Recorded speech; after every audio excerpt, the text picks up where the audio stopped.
Well, Sablon has taken our fourth race here this evening. I'm just going to see if I can bring in John Ox for a quick chat here. John, don't give me that look, please. I'm retired, you know. I know you're retired, but people still always love to hear from you. You're here representing Kirsten Racing this evening after Sablon's win there. Yes, yeah.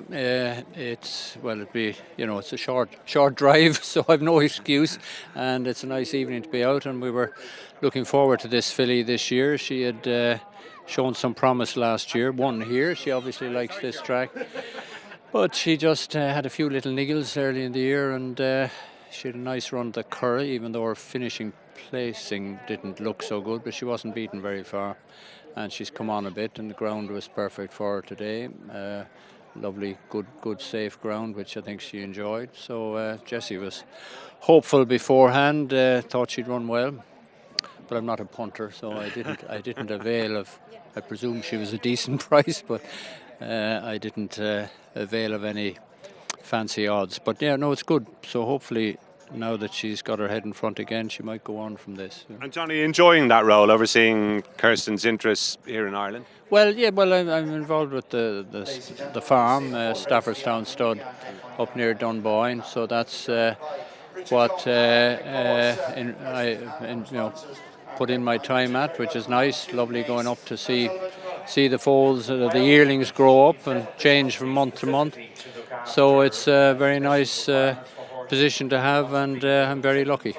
John, I must ask you about Royal Ascot last week. How much did you enjoy the meeting? Did you go over, or were you watching from home? No, I was watching from home, yeah, which was good. It's always nice to watch the coverage, and you don't have to suffer from the heat.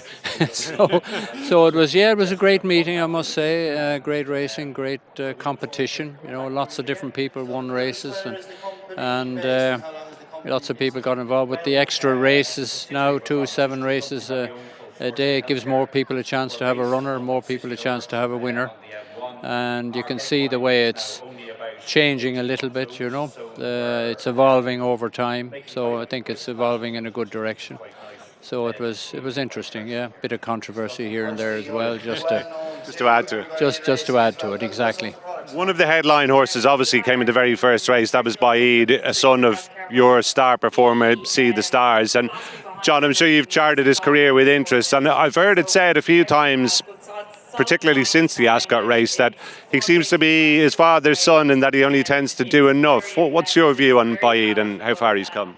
Yeah, sure. He looks like he's a terrific horse, and he seems to have a great temperament, very relaxed, calm horse, and I think probably doesn't kill himself at home and in his races. Yeah, he seems to do enough, but mind you, he's sharp enough, isn't he? He's won by wide margins at times, which See the Stars didn't win by. But yeah, you do get the impression he's going through the motions a little bit. He certainly looked that way at Ascot.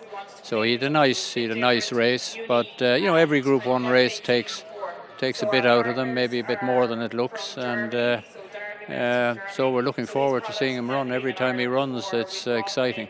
Joseph O'Brien was just telling us earlier on he might well face State of Rest in the Sussex Stakes, which would be a bit of a blockbuster. And I know there's obviously plans to step Baaeed up in distance later on. Does he give you the impression he could be every bit as good, maybe a bit better than a mile and two? I suppose he does. When a horse is so good at one distance, a mile, it's always a bit of a step to take them away from that. But I know William would be very keen to try him at further, and it would be very interesting to see. He won't be able to resist the temptation, and I think he will. I'm sure he will go the extra distance. A lot of very good horses, distance doesn't matter as much as we used to think it. I think we were all guilty of pigeonholing horses. I'm sure I was the same. You tend to be cautious in your decisions and stick to what they're good at, but I think horses are far more adaptable than we sometimes think. So I'd say a mile and a quarter could be very exciting. See the Stars certainly fell into that category, adaptable as well as brilliant. John, we very nearly saw a Royal Ascot winner for the man who was there training out of your Currabeg yard, John O'Donoghue, I beg your pardon, with Pearling Path. I mean, what did you make of that? I presume it was real mixed emotions, was it? Yes, yeah, it was. I mean, he's always liked the horse. He's been very sweet on him, and always had in the back of his mind that if he could win before Ascot, that he might might be a horse who could run very well at Ascot.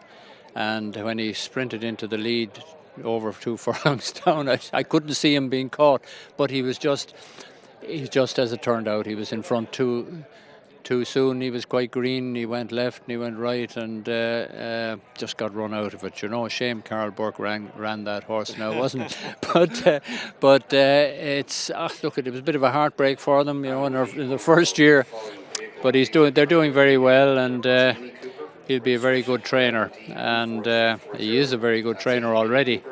And his time will come, but sure, it was great even to be second. You have to be philosophical in this game and not get too down about defeats. And it was a great performance by the horse and the trainer in his first year, and he'll have better days ahead. But it was great to see the horse run so well, because he did have a lot of belief in him. I know, talking to John as well, he's really enjoyed having you around to be able to ask for advice if and when he needs it. Is that something that you've enjoyed too, kind of seeing him come along and help out, I suppose, where you can? Well, it's nice to have somebody in the yard who is ambitious and who has, ambition for the future. And it's nice to be asked for advice from time to time. I stay out of his way now. I'm not under his feet now, so I'm not there all the time or anything. But when I'm invited, I go out and where I'm there to give any advice when appropriate. John, this weekend we've got the Irish Derby, which will bring back many great memories for you, some wonderful horses.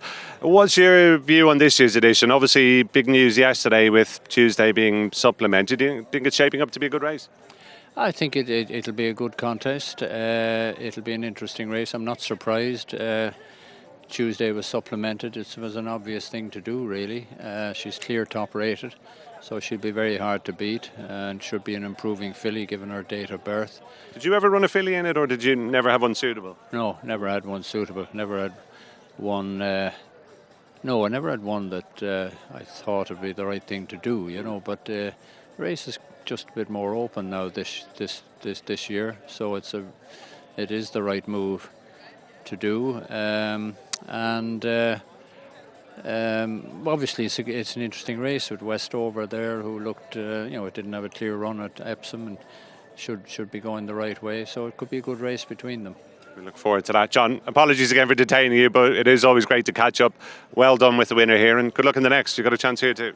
Yes, hope we run well. Thanks, John. Appreciate it. Great. Thank you very much. Thanks.